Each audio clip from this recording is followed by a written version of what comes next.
Graça e paz, boa noite. Para quem está aqui presente, aqueles que estão nos assistindo, sejam mais uma vez bem-vindos.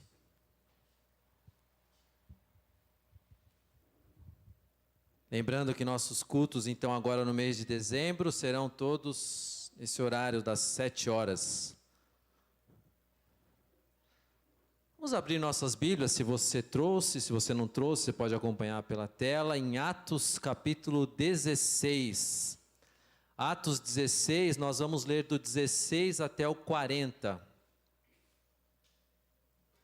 Atos 16, de 16 a 40.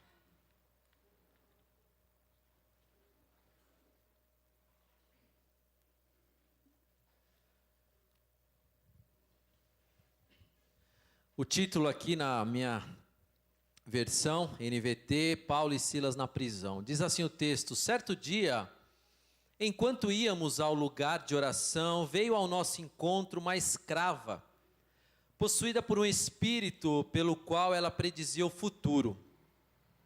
Com suas adivinhações, ganhava muito dinheiro para os seus senhores. Ela seguia Paulo e a nós, gritando: estes homens são servos do Deus Altíssimo e vieram anunciar como vocês podem ser salvos. Isso continuou por vários dias, até que Paulo, indignado, se voltou e disse ao espírito dentro da jovem: eu ordeno em nome de Jesus Cristo que saia dela. E no mesmo instante, o espírito a deixou. Quando os senhores da escrava viram que suas expectativas de lucro haviam sido frustradas, agarraram Paulo e Silas e os arrastaram à presença das autoridades na praça do mercado.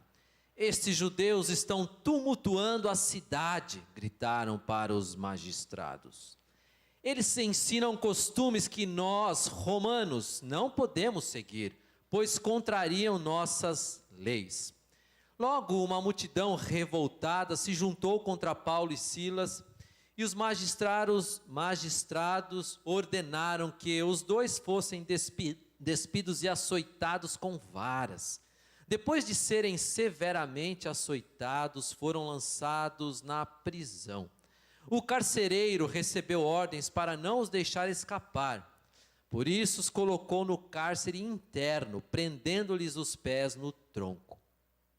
Por volta da meia-noite, Paulo e Silas oravam e cantavam hinos a Deus, e os outros presos ouviam. De repente, houve um forte terremoto, e até os alicerces da prisão foram sacudidos. No mesmo instante, todas as portas se abriram, e as correntes de todos os presos se soltaram. Quando o carcereiro acordou, viu as portas da prisão escancaradas. Imaginando que os prisioneiros haviam escapado, puxou a espada para se matar. Paulo, porém, gritou: não se mate, estamos todos aqui. O carcereiro mandou que trouxessem luz e correu até o cárcere, onde se prostrou tremendo de medo diante de Paulo e Silas. Então ele os levou para fora e perguntou: senhores, que devo fazer para ser salvo? Eles responderam: creia no Senhor Jesus e você e sua família serão salvos. Então pregaram a palavra do Senhor a ele e a toda a sua família.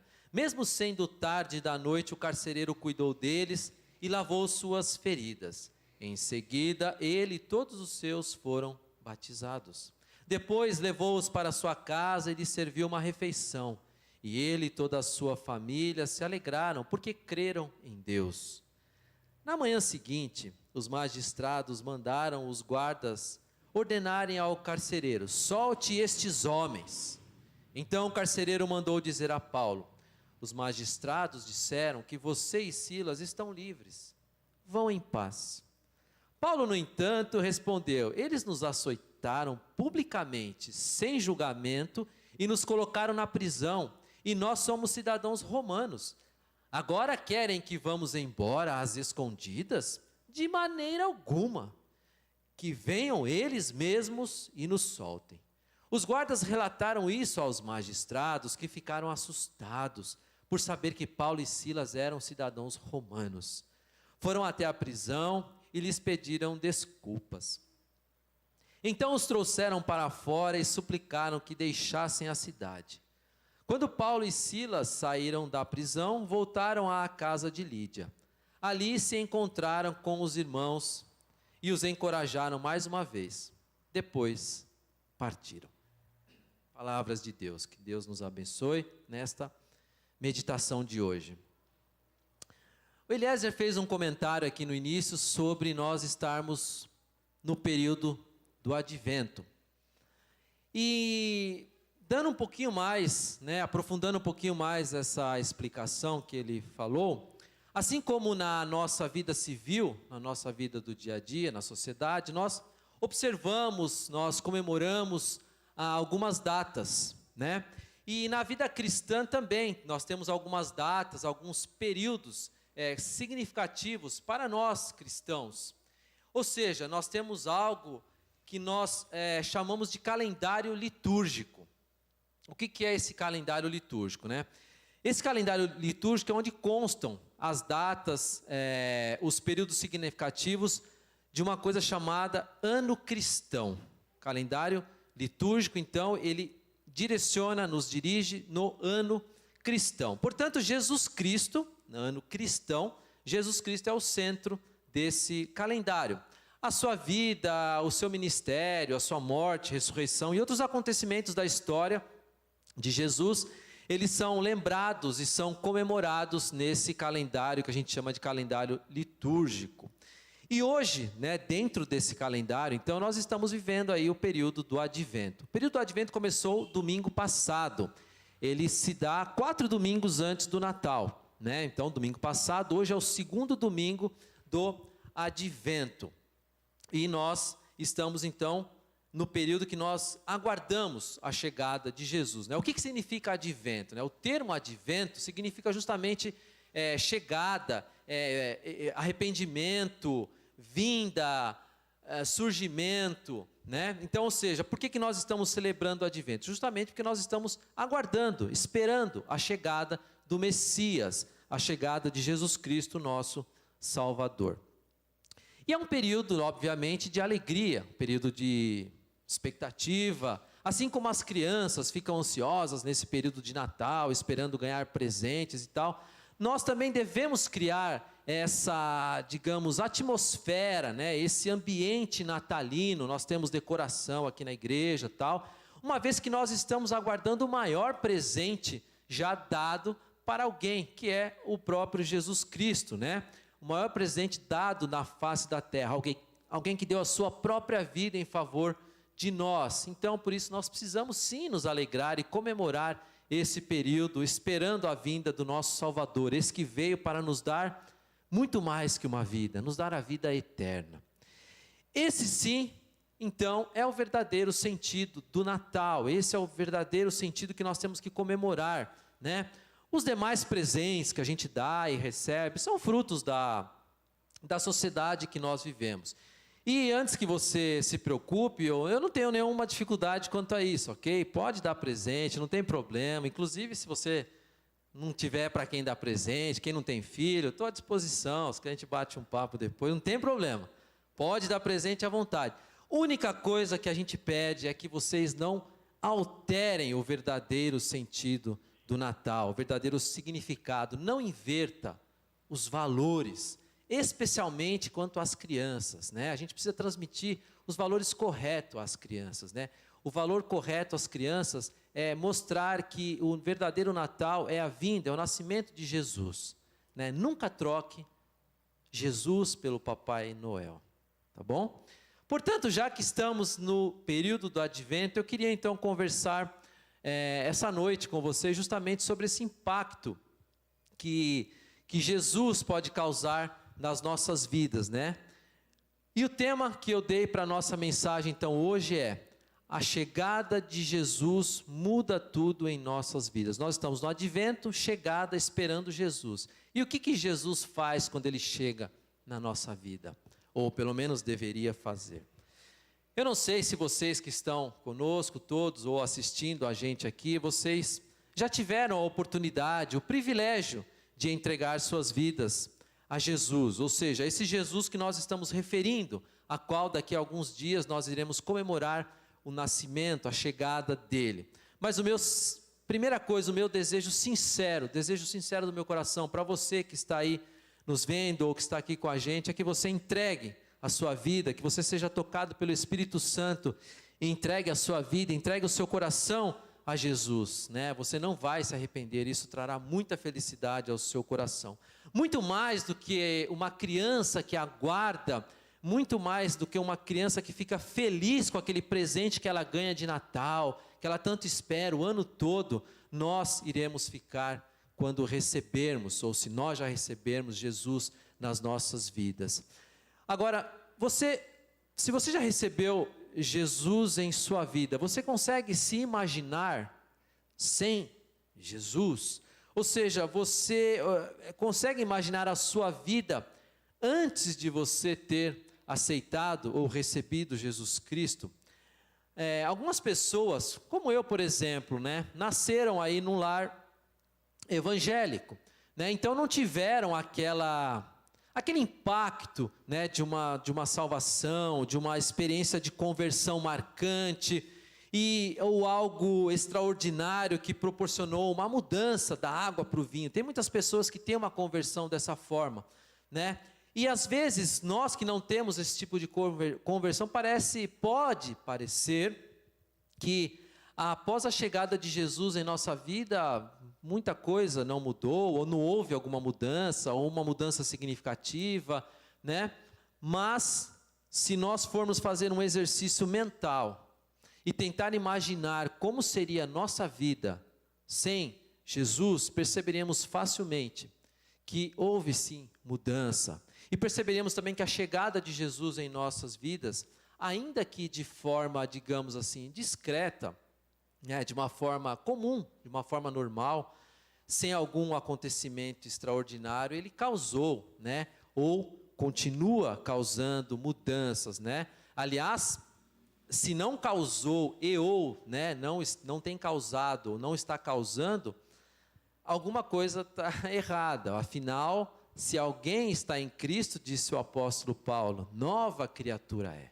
As coisas velhas se passaram, ou seja, tudo ficou para trás, o que era velho. Eis que tudo se fez novo. Isso está lá em 2 Coríntios 5,17. Portanto, a chegada de Jesus muda sim radicalmente a vida de uma pessoa. Em alguns casos muda de uma forma mais visível, né? Outras de uma forma mais lenta, mais devagar, mas muda, tem que mudar. Graças a Deus, a gente está sempre ouvindo o testemunho de pessoas, né, agradecendo a Deus, relatando sobre aquilo que Deus fez nas suas vidas, né? Isso nos edifica, isso é bom para a vida da igreja. E isso mostra naturalmente que a chegada de Jesus na vida dessas pessoas tem surtido, né, efeito, ou tem feito mudanças, né? Aliás, nós estamos aí nos aproximando de um final de mais um ano, né? E sempre no final de um ano é aquele momento da gente fazer uma reflexão, como que foi, né? O quanto que nós temos de gratidão para relatar a Deus, né? Enfim, ainda que esse ano de 2020 foi um ano totalmente atípico, né? Um ano muito difícil, talvez o ano mais difícil da vida de muitos de vocês, né? De nós. Ainda assim nós temos certeza, eu tenho certeza que nós temos motivos sim de gratidão a Deus. Então isso nos mostra que Jesus sim muda a nossa vida.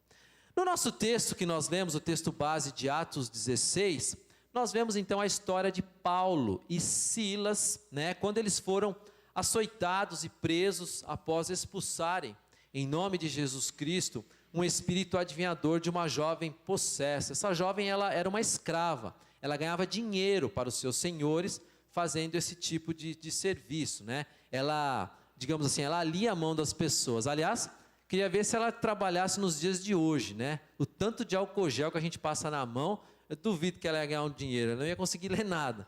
Mas essa escrava, ela ficava sempre perseguindo Paulo e os seus colaboradores. Ou seja, toda vez que Paulo, Silas e aqueles que estavam com ele iam ao lugar de oração, lá estava essa mulher, essa menina, né, perseguindo eles e gritando. Lá no verso 17 está escrito assim: estes homens são servos do Deus Altíssimo e vieram anunciar como vocês podem ser salvos. Então, até que um dia, Paulo se irritou com essa menina, né? Tanta vez, toda hora ela ficava falando isso, toda hora. E aí Paulo se irritou e foi lá e, pá, em nome de Jesus, eu ordeno, né, que esse espírito saia de você. E aí aquele espírito maligno, aquele demônio daquela menina foi retirado dela. Bom, isso trouxe um problema, porque os senhores daquela menina, daquela escrava, ganhavam dinheiro com ela. Eles não se importavam com ela, não estavam nem aí. Porém, eles se importavam o quê? Com o lucro que ela trazia para eles, né? E esses homens, então, pegaram Paulo e Silas, falaram assim: meu, você tá acabando com o nosso ganha-pão aqui. Pegaram ele, levaram até a praça, onde estavam os magistrados, né? Magistrados eram os líderes lá de Roma, né? Do Império, e denunciaram Paulo, denunciaram Silas, dizendo que eles eram judeus e estavam tumultuando a cidade, pregando uma religião que era contrária às práticas romanas, tá certo? Os versos 20 e 21 ele fala assim: estes judeus estão tumultuando a cidade, eles ensinam costumes que nós romanos não podemos seguir, pois contrariam nossas leis. Com isso, toda a multidão que estava lá na praça, ouvindo isso, se revoltaram, né? E eles se revoltaram contra Paulo, contra Silas e queriam atacar eles. E as autoridades, os tais magistrados, mandaram eles tirarem as roupas porque eles seriam açoitados. E aí uma explicação aqui: houve precipitação das autoridades romanas. Por que houve precipitação? Eles simplesmente ouviram o que os senhores daquela escrava disseram, dizendo que eles eram judeus, e mandaram açoitá-los. Porém, as autoridades deveriam primeiro averiguar isso, verificar a nacionalidade realmente de Paulo e de Silas. Mas eles simplesmente ignoraram, foram na conversa daqueles acusadores e os rotularam de fato como judeus. Bom, de fato eles eram judeus, porém, eles também tinham a cidadania romana. Paulo, por exemplo, ele nasceu num lar, ele era judeu de nascimento. Porém, quando ele nasceu, o pai dele já tinha adquirido a cidadania romana. Então, ele também era romano. Porque a cidadania romana era algo muito buscado pelas pessoas. Por quê? Porque dava um status, dava benefícios. E as pessoas que não a tinham por nascimento, compravam e pagavam caro. Mas Paulo, ele já nasceu como judeu e com a nacionalidade romana. Portanto, era como se fosse dupla nacionalidade. Então, ele não poderia ser açoitado como ele foi daquela forma. Porque, tendo a cidadania romana, os magistrados eram obrigados a julgá-los antes de açoitá-los. Eles não poderiam açoitá-los e jogar na prisão antes de julgá-los. Bom, mas voltando então ao nosso texto, né, depois de muito apanhar, as autoridades mandaram lá que eles fossem para a prisão e mandaram o carcereiro colocar eles lá numa parte interna da prisão, ou seja, uma área, digamos assim, de prisão de segurança máxima, né? Mas por que será que Paulo e Silas não se defenderam naquele momento? Eles poderiam se defender: peraí, eu tenho cidadania romana, por que vocês estão me açoitando? Né? Mas eles não se defenderam daquela multidão, daqueles açoites, diante daquela multidão, dizendo que eram cidadãos romanos, diante daquelas autoridades.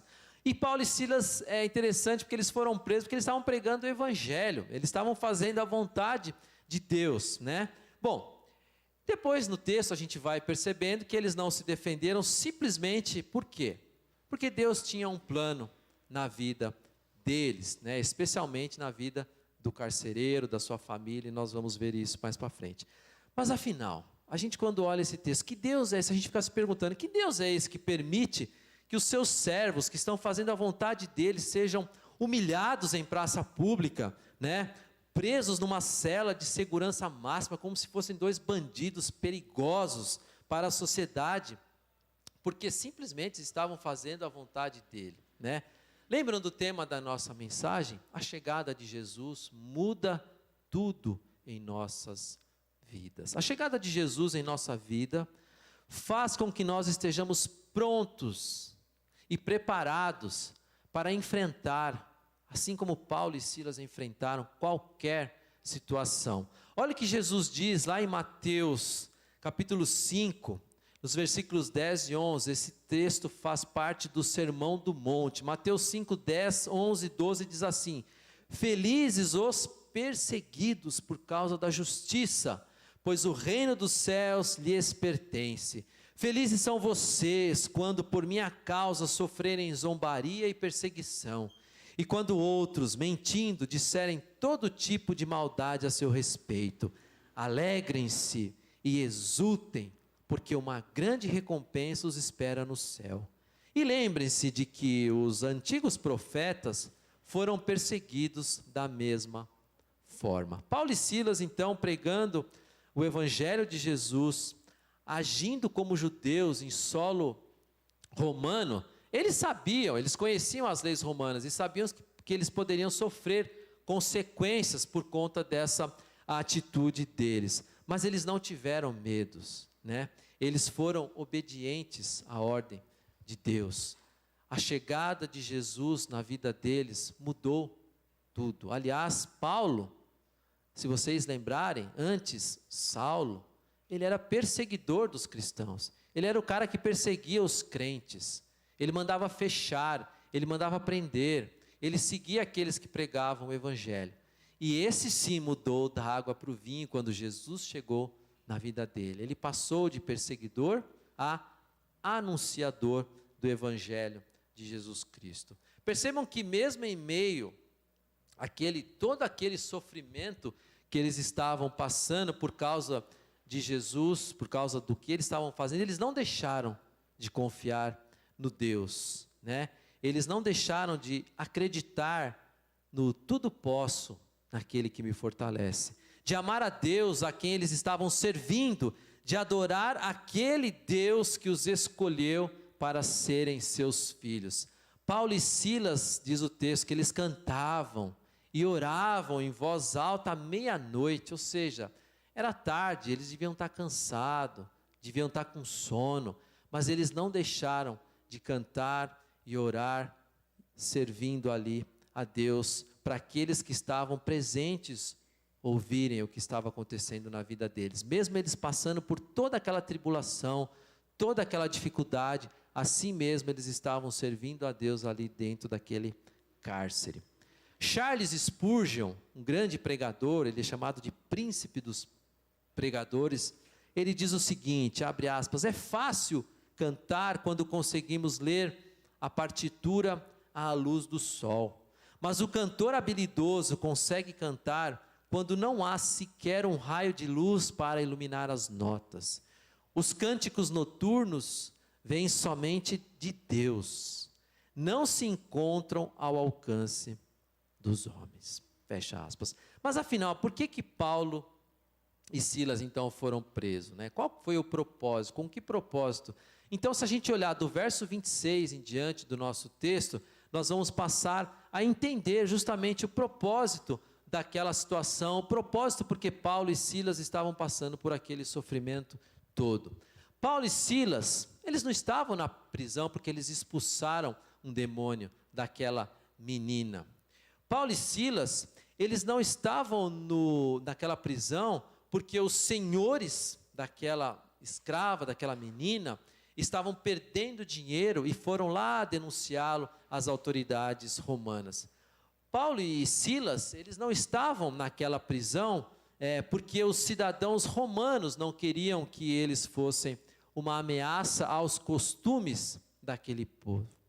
Mas Paulo e Silas estavam sim naquela prisão porque Deus tinha um propósito na vida daquele carcereiro, na vida da família daquele carcereiro. Qual era o propósito de Deus ali? Era a salvação daquele homem e da família daquele rapaz. Ao ver as portas se caírem, né, as portas ruírem da prisão, o carcereiro se desesperou de tal forma que ele puxou a sua espada para se suicidar. Por que ele fez isso? Acontece que dentro da lei romana, o carcereiro ele é responsável pelos prisioneiros. E, de acordo com a lei, se um daqueles prisioneiros ou aqueles prisioneiros fogem, a culpa cai sobre ele. Então o carcereiro é o quê? É o guarda da prisão, ele está responsável. Então se aqueles prisioneiros fugirem, a culpa recai sobre ele. E a pena que aqueles presos tinham recebido passa a ser para ele. A pena de Paulo e Silas, talvez fosse uma pena mais tranquila, mas tinham outros presos ali. E talvez, com certeza, era uma prisão, poderia existir algum preso lá jurado de morte. E aquele carcereiro falou, bom, eu vou pagar por isso. E qual vai ser o meu destino? Eu vou ser jurado também, eu vou ser morto. E eu vou ser humilhado. Então é melhor eu me matar logo do que sofrer humilhação e depois ser morto. Então essa é a explicação do porquê que o carcereiro puxou a sua espada e queria se suicidar, né? Bom, imaginem o filme que passou na cabeça desse carcereiro, né? Vendo aqueles homens fugirem e dizendo, meu Deus, a culpa vai ser minha, vão dizer que eu fui negligente, né? Estou enrolado. Mas o que ele não sabia é que a chegada de Jesus muda tudo em nossas vidas.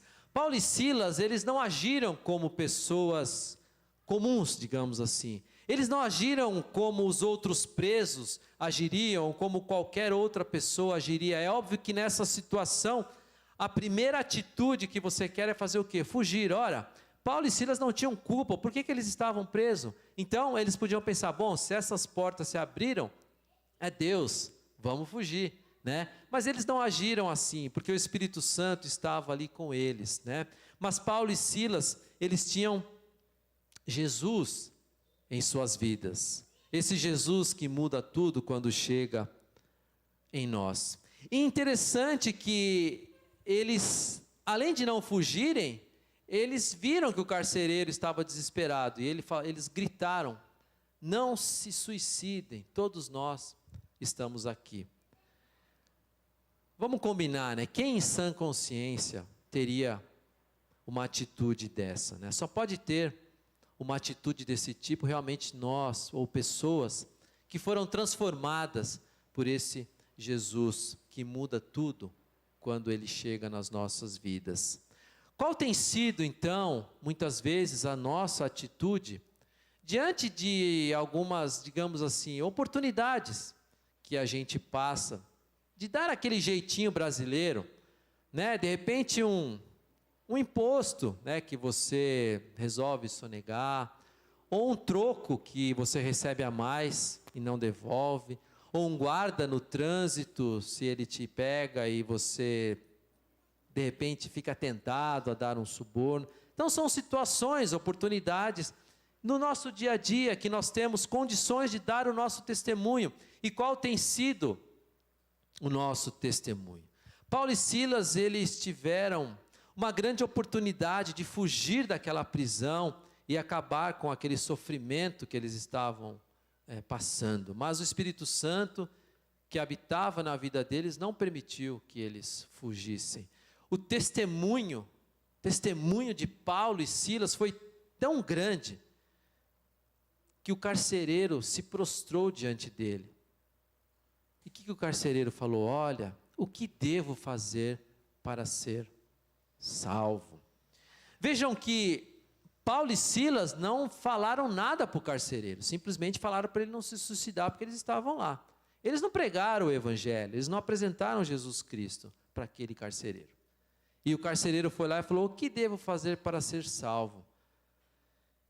Apenas pela atitude de Paulo e Silas, apenas pelo testemunho de Paulo e Silas, o carcereiro viu que ele estava diante de pessoas ali diferenciadas.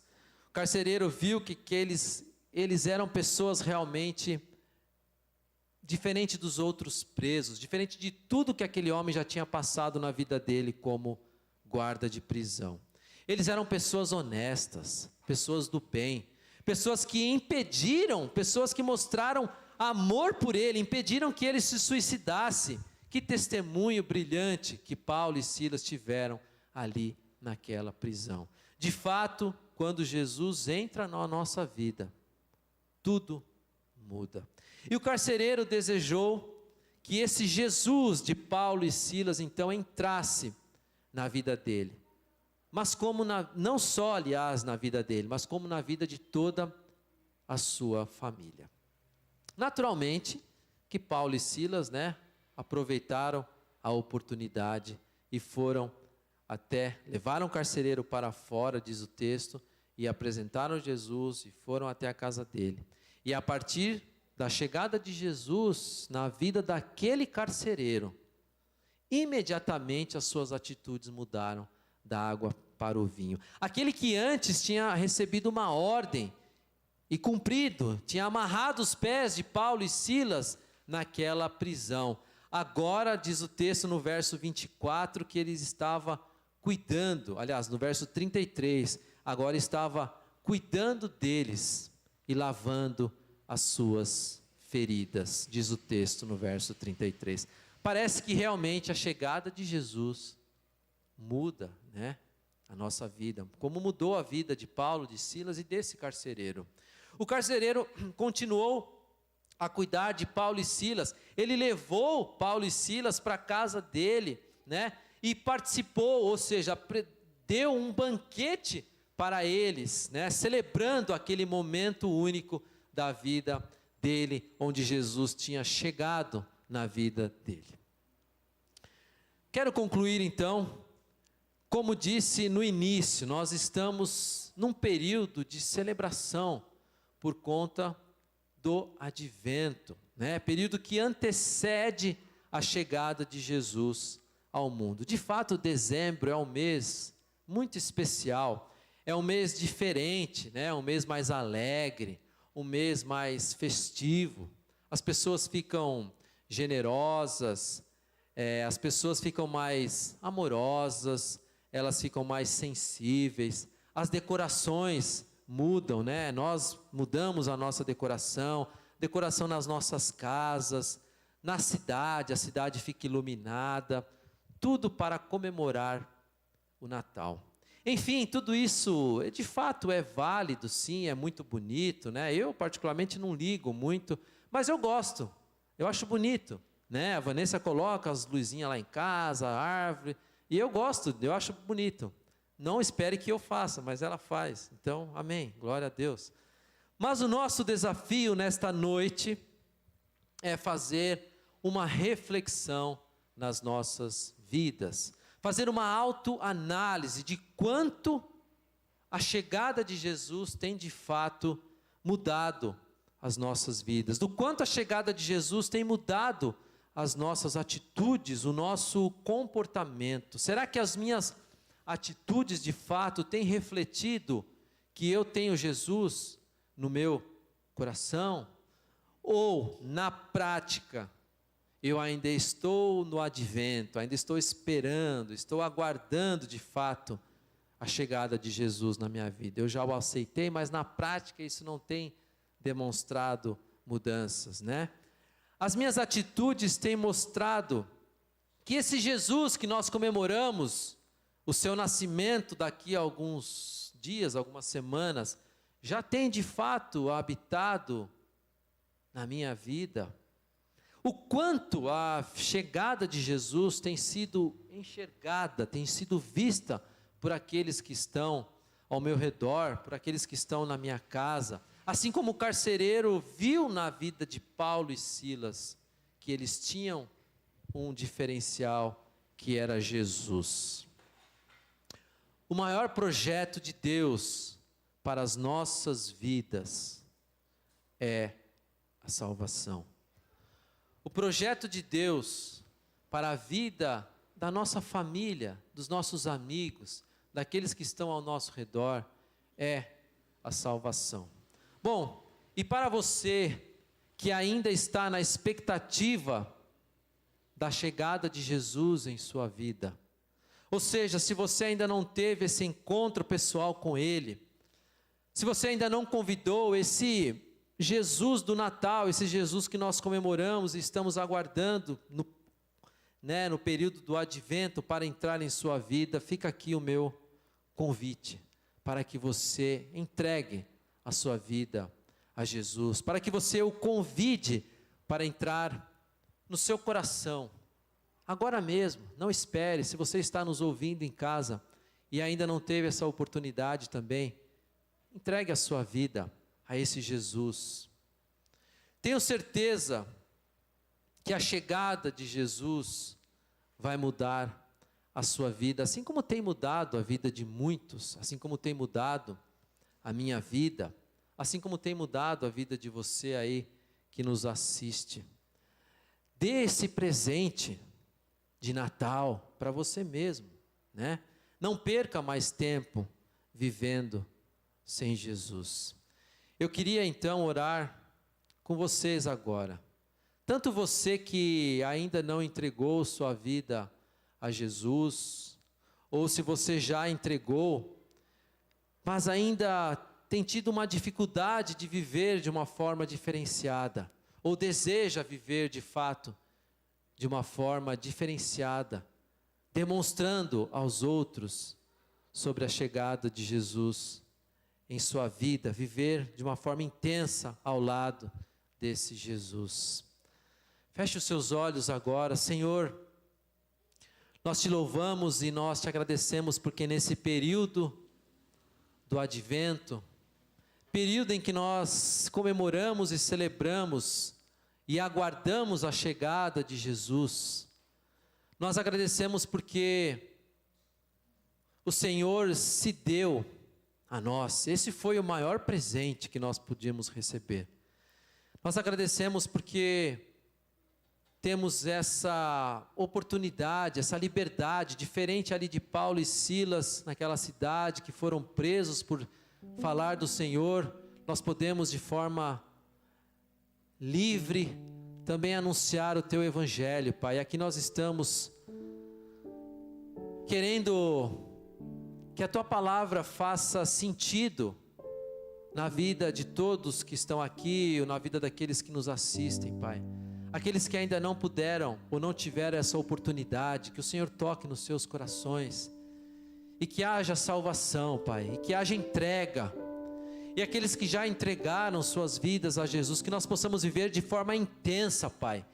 Nós possamos ser gratos a Ti todos os dias, porque o Senhor se faz presente nas nossas vidas, Pai. Que nós possamos dar um bom testemunho, nós possamos ter um bom comportamento diante das muitas oportunidades que nós temos, Pai, de demonstrar que somos Teus filhos. Perdoa-nos quando muitas vezes escorregamos ou pisamos na bola, mas ajuda-nos, Senhor, a olharmos para Ti, a vivermos de tal forma que o meu próximo, ou aquele que vive comigo, possa enxergar Jesus na minha vida.